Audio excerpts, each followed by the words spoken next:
So worms are a nice easy thing you can do at home, but don't let them smolder too long if they're not responding.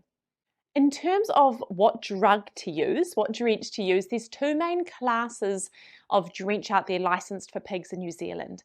You have the mectins, which are ivermectin or doramectin drugs, which are usually sold as injectable formulas.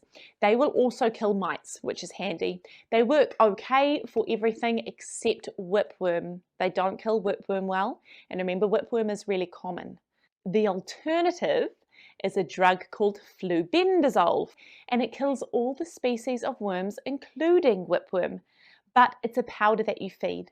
So generally, I say, hey, if you're not really concerned about anything, your pigs are trucking along, then ivermec or doramectin is not wrong to use. It's easily the most common drench sold for pigs in New Zealand, hands down. And ivermectin, you can give orally as well. It tastes a bit yucky, so you'll want to put it in like a peanut butter and jam sandwich, but you can give that dose into the mouth.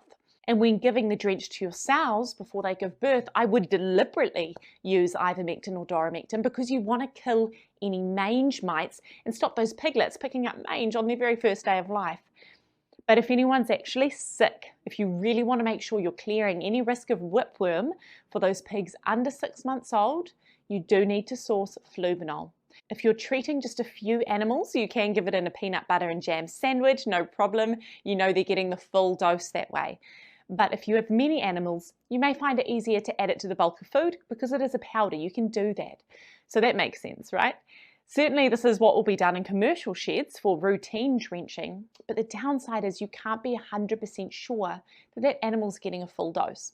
So for example, if they're not eating that much because maybe they're already feeling sick, maybe it's from worms they already feel sick, or they're free ranging and so they're grazing and eating scraps as well, they may not be getting their full dose. Okay, it's definitely more reliable to dose animals individually, whether that's in the food, handing it to them in a donut or a sandwich, or injecting them. That way you know they've got the whole dose.